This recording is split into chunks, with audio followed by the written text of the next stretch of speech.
Hi everyone, I'm Michael. And I'm Mary. And we are the owners of Lovers Point Caprines and Caffeine.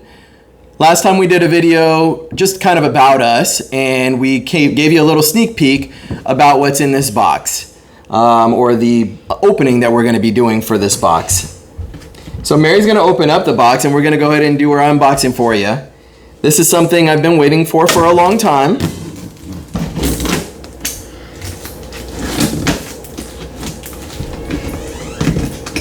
Now taped it pretty well.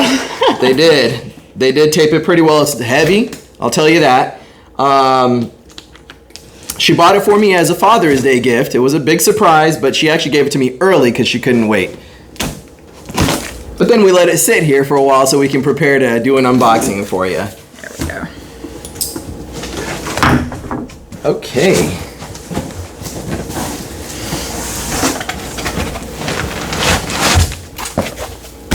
So they've got some nice... pretty thick styrofoam. Yeah. To keep it nice and secure. And it's shaped like the product. Yep.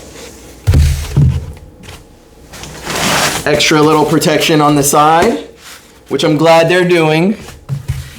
And even the box that it comes in is like a box inside of a box, so that you have very thick cardboard to protect the product to the best of its ability. All right. And this thing is heavy. Big finale. Can you get that? Thank you. Okay. This thing is very heavy, which I think is a good sign of something that's probably well made. And here it is. This is the Aillio Bullet Roaster version 2, which I've been watching for quite some time, and as has Mary. I had no idea that she'd be up for buying it yet because we didn't think we were there quite yet, but she surprised me with this gift and I am beyond excited to start using it.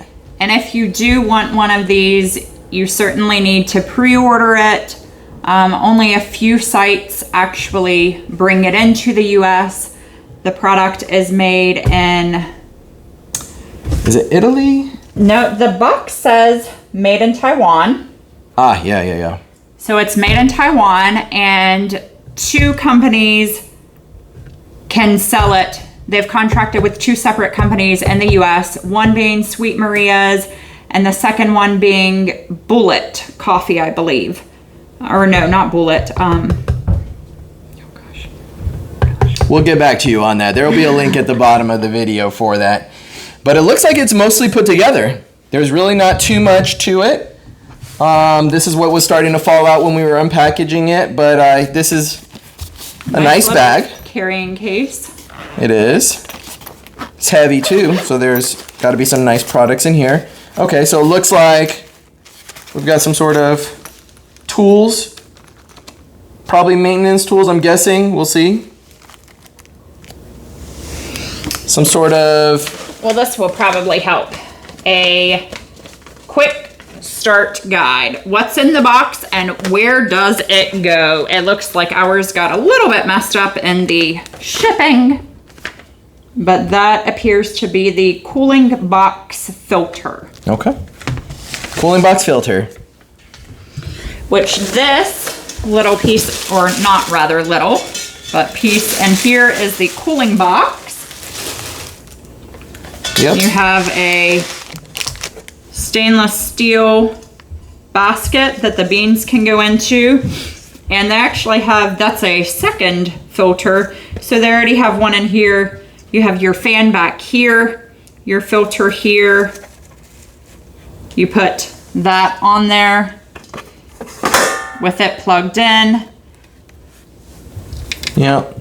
And then you can cool your beans. Looks like some 3-prong plug, so it should provide a nice secure connection. We'll see about that here in a minute. Inside the bag we have a USB light, it looks like. If I recall correctly on a video or on the website, this is for looking at the beans while you're roasting, which is nice and convenient. And it looks like they give you 2. So So if one burns out or something like that, then you always have a backup. And then here, this is what was heavy. Looks like some sort of handle. I'm guessing for the door.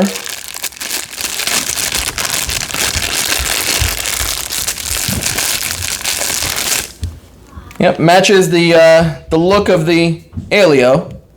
So, very, very heavy.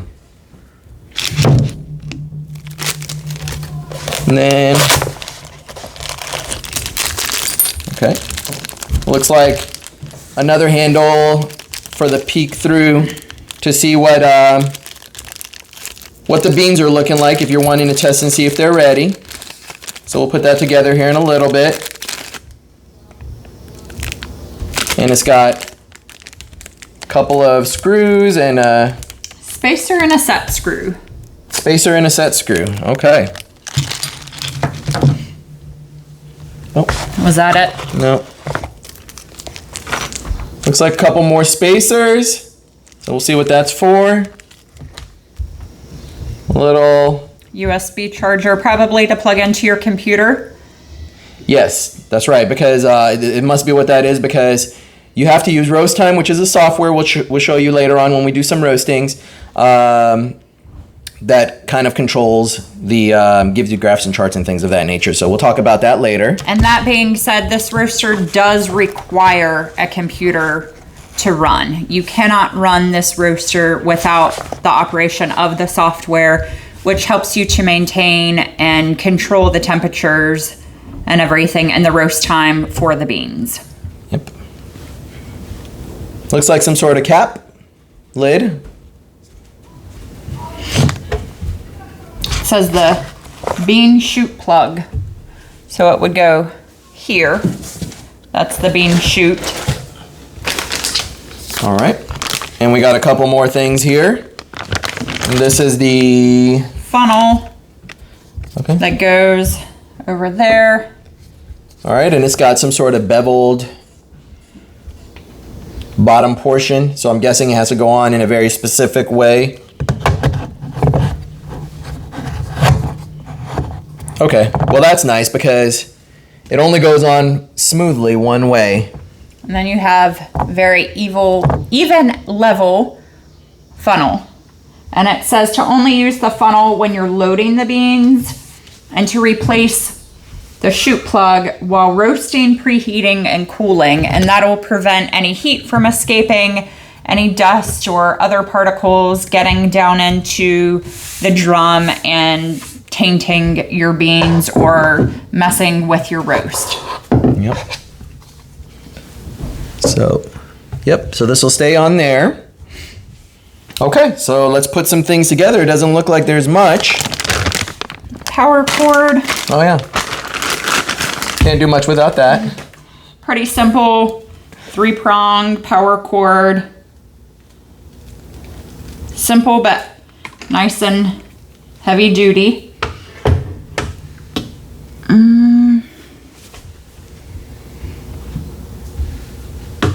It looks like the power cord goes on to the right side of the roaster. Just fits right in there. Okay. And the power cord seems to be pretty long, so you don't have to have it. Our current roaster has been wonderful for what we've needed it for. However, that's been one complaint that we've had, is that the power cord just doesn't reach very far, so you have to have it very close to an outlet. This one seems to be probably a few feet, maybe 3 or 4 feet or so you can have it a little bit further away, which will be necessary when you use the exhaust and the venting. Yep. You'll need some because of the smoke that this will produce, but there are a few options for that as well. So looks like this will connect right here. Again, this has a 3-prong sort of connector, so it'll only go in one way, it looks like. Yeah, so it won't let you put it in any other way. And then you can tighten it up by turning the I'm not sure what you would call that, but there's a section there that turns and tightens up the connection there. So that it's not going to fall out very easily if you move it, or if the cord gets pulled on. Obviously, you don't want too much tension on the cord, but if something happens, it's not going to cause an interruption in your cooling. Okay. So here's a USB light that we mentioned earlier. And that looks like, by this, it should go on the front here. Yep, there's a USB connection right here. Okay, and so this is very flexible. It looks like it can be adjusted to give you the, I guess, ideal lighting for your drum, which is in here in this door. And then oops, very heavy, the knob for the door. We'll put that together, and it's the handle, the white spacer, and a set screw. And it says, open the door, screw the set screw into the door, attach the white spacer, and then screw on the handle by hand. So we would just do that. Well, I guess that you don't need yet. Screw this in some. Put the white spacer on. And then screw this in by hand. A little wobbly at first.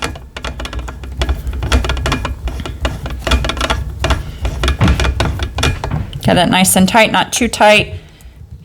And close it. It seems like there's a little bit of a gap there, not too much.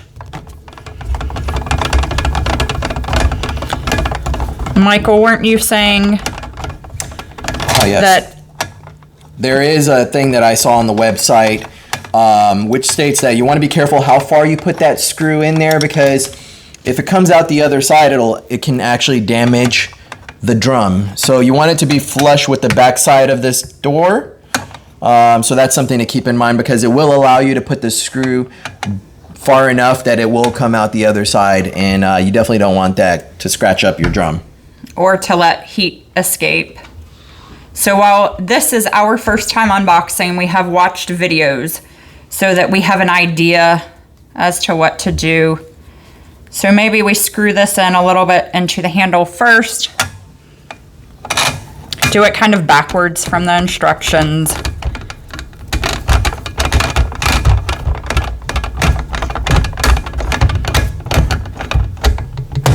Like that. Nice tight seal.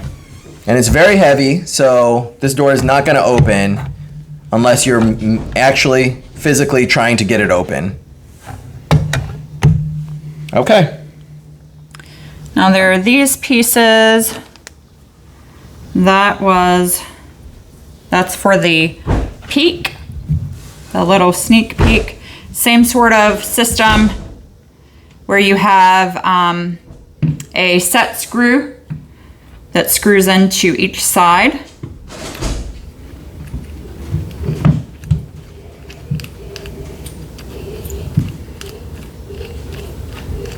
Apologies for any background noise. We do have 4 wonderful children who can be a little bit noisy at times. So that just goes in there. Yep. So one thing also that I'd seen is that this is to get a sample and see what your roast is looking like. But additionally, while it's roasting and before you get a sample, you want it upside down so that no beans get caught in this cup section.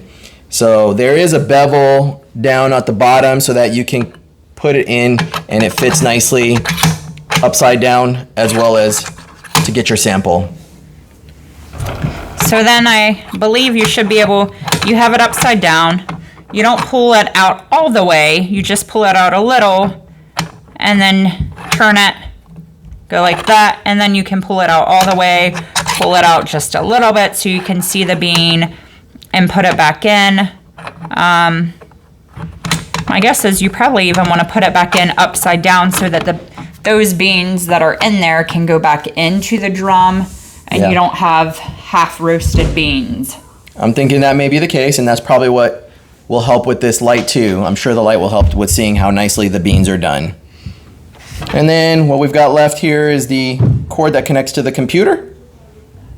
And I believe it looks like we have a couple of spacers here.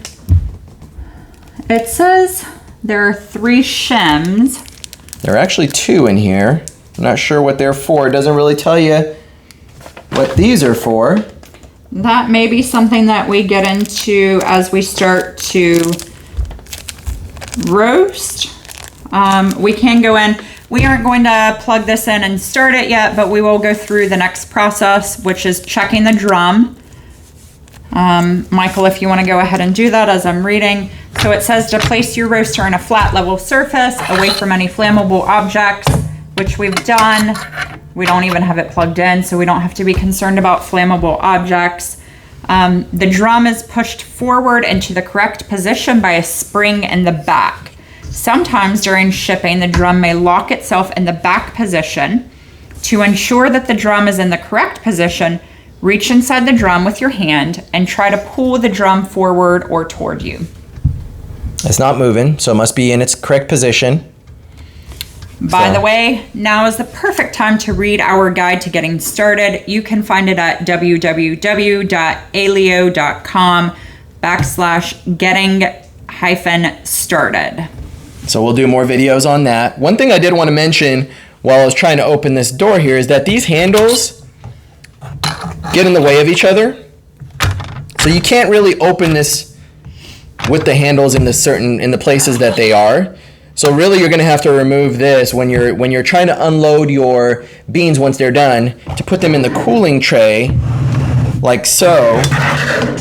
You're going to want to take this out, lift this up, and then put this back in to kind of hold it in place, which is kind of inconvenient a little bit, but I'm guessing there was really not many other options. This might actually help because it's holding the handle in place, allowing the beans to come out freely. Yep. Otherwise, this would have just come right back down with as heavy as this knob is. So I guess this is kind of a convenient thing. But just so you know, I don't think there are any instructions that tell you this, but it seems like this is probably going to be the best way to do it. And then from there, the beans can kind of come on out into the cooling tray and cool down as you complete your roast. And then once you're done with your roast, there is this back side is where the beans would come through and the chaff would come off. It looks like there's a lever back here. Around. Let's turn it around so you guys we'll can get go a good ahead look. and unplug this. Just here. Yep. You want to make sure you've unscrewed it before you try pulling on it. I'm gonna go ahead and put the door down again and turn this around, which again is heavy. But I want y'all to get a good view of this. So there's a lever here. You can just pull this lever and then, is it this? Yep, this side comes off. Nice and easy. There's a filter in here that you'll probably want to clean every so often. And then this is where your chaff would go into. And then there's a little plug here down at the bottom. So you can take this over to your trash can so you don't get chaff all over your table or wherever else you're roasting it. Dump it out and then bring it back. And probably at the same time you would want to clean this out a little bit. Make sure you put your cover back in place. Otherwise you end up with a big mess. Yep. I've also heard that you can use a shop vac to get in there and just kind of suck the chaff out of the container. So that's another option too. Make it a little bit easier. Back in there. Yep. So you're going to want to make sure this filter stays in place.